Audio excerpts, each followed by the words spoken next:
Bonjour à toutes et à tous, ce podcast vous est présenté par Franck Gonzalez.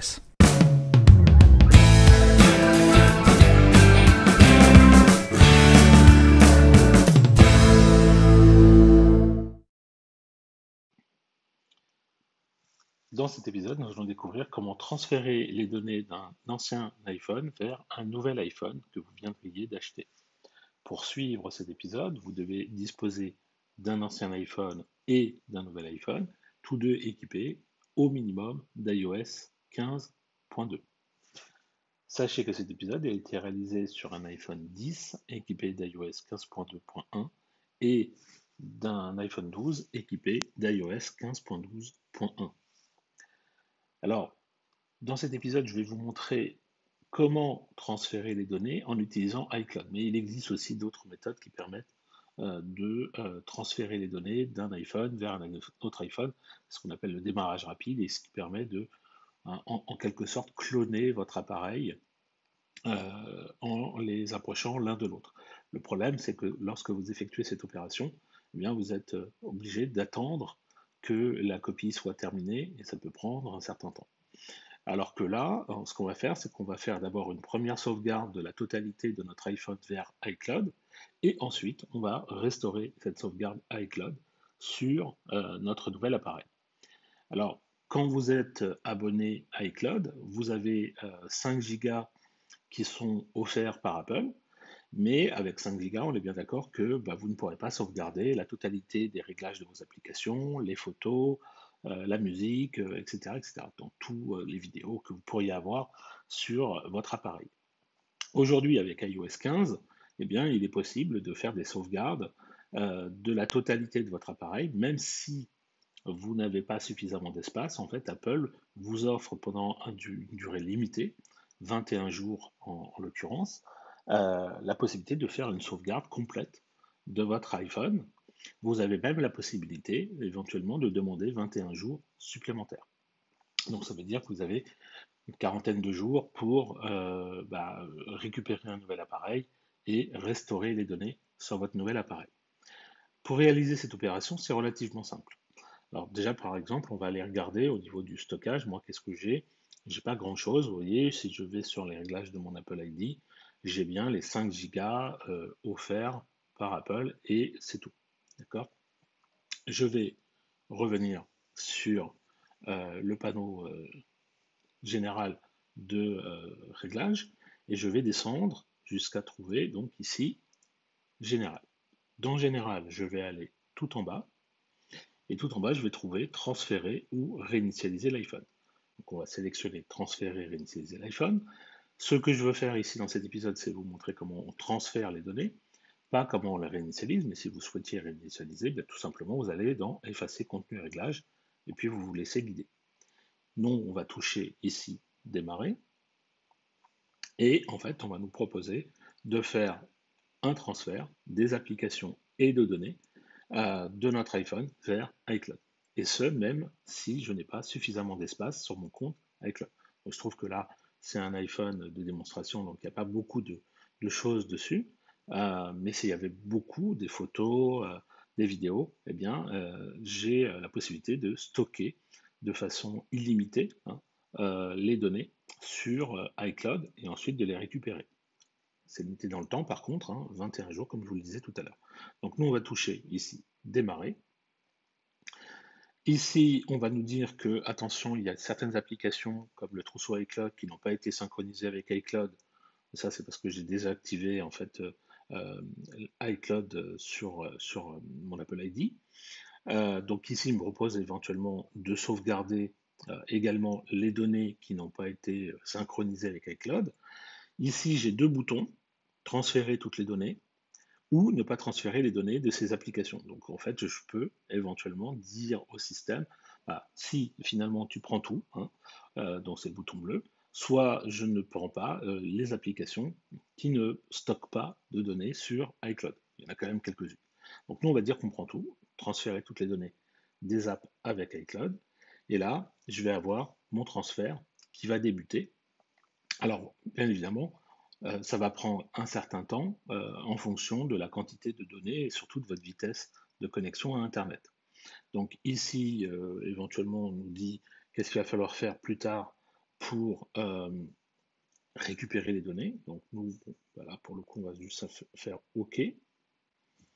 Et voilà, le transfert est terminé, mais en même temps, comme je vous le disais, j'ai pas grand-chose. J'ai quelques photos uniquement. Si je vais dans photos, vous voyez, j'ai pris deux, trois photos, histoire de dire qu'il y avait quelque chose. Et c'est tout. Donc maintenant, cette opération, elle est terminée. Qu'est-ce que je vais faire? Je vais connecter mon nouvel iPhone à mon Mac. Donc, j'ai un câble réseau qui est connecté sur mon nouvel iPhone. Voilà. Je vais le déverrouiller. Je vais dire que je suis en français, région France. Et là, normalement, mon téléphone me propose donc une connexion, un démarrage rapide. Donc, normalement, l'iPhone qui est à côté de moi, l'ancien iPhone, me propose de transférer les données vers ce nouvel iPhone. Donc, il voit qu'il y a un nouvel iPhone. Donc, je vais le déverrouiller. Voilà. Et donc, ici, il va essayer de se connecter. Donc, vous voyez que ce qui va se passer, c'est que sur le nouvel iPhone, vous avez en fait une bulle de points qui apparaît. Sur l'ancien iPhone, eh ben, je vais scanner la bulle de points. Et ensuite, on va me proposer de garder l'iPhone près du nouvel iPhone pendant le transfert des informations. Donc ici, sur le nouvel iPhone, on nous demande de saisir le code de l'autre iPhone. Donc on y va. Et on va configurer le nouvel iPhone. Donc, normalement, on va nous proposer soit de transférer les données d'iPhone vers iPhone, soit de récupérer les données directement depuis iCloud. Donc on nous demande si on veut paramétrer Face ID, donc on peut dire par exemple configurer plus tard. Et ensuite voilà, on arrive sur transférer les données. Donc vous avez la possibilité soit de télécharger depuis iCloud, soit de transférer depuis votre iPhone. Alors l'inconvénient de faire le transfert depuis l'iPhone, c'est-à-dire cette option-là, c'est que évidemment vous êtes bloqué pendant le transfert. Vous devez rester à côté de votre nouvel iPhone pour que les données soient transférées, soit en Wi-Fi plus en Bluetooth, donc vraiment à portée de Bluetooth, donc c'est pas très loin, hein, c'est entre 3 et 10 mètres, pour que les données soient transférées. Donc nous on va choisir télécharger depuis iCloud, comme ça on est tranquille, on peut laisser le nouvel iPhone travailler et pendant ce temps-là continuer à faire ce qu'on a à faire avec l'ancien iPhone. On y va, télécharger depuis iCloud. Et on va le laisser se configurer avec les réglages. Donc on accepte les conditions. On va configurer notre identifiant Apple. Donc on arrive après quelques minutes à la fin en fait de ce transfert.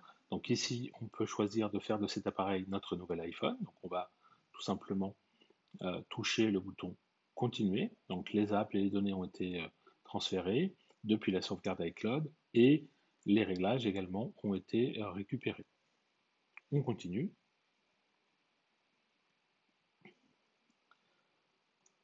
Ensuite, vous voyez que sur l'ancien iPhone, il y a la possibilité de faire une nouvelle sauvegarde dans l'hypothèse où vous auriez travaillé entre-temps et ensuite de pouvoir récupérer les informations sur votre nouvel iPhone. Donc on parle maintenant sur le nouvel iPhone d'Apple Pay, savoir si vous voulez le configurer ou pas. Donc on va dire configurer plus tard. Siri configurer plus tard également. L'analyse avec Apple, pourquoi pas. L'analyse des applications, pourquoi pas. Et on va arriver sur la restauration depuis iCloud. Donc là, ça va prendre un certain temps. Évidemment, là, moi j'ai quelques données seulement, donc il n'y a pas beaucoup à transférer. Mais si vous avez beaucoup de photos, beaucoup de vidéos, ça peut prendre un petit peu de temps. Donc, mais là, pour l'autre coup, vous le laissez travailler. Ça prendra le temps que ça prendra. Et pendant ce temps-là, avec l'ancien appareil, vous pouvez continuer à l'utiliser. On va faire OK sur l'ancien.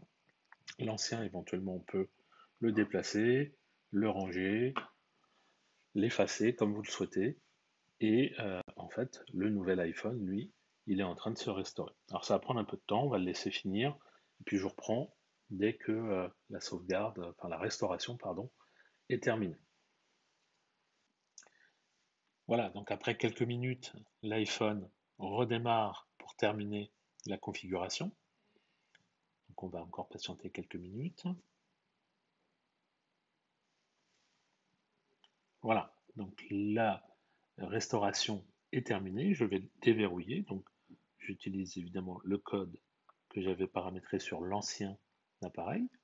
Ici, non, ça c'est juste pour mon câble.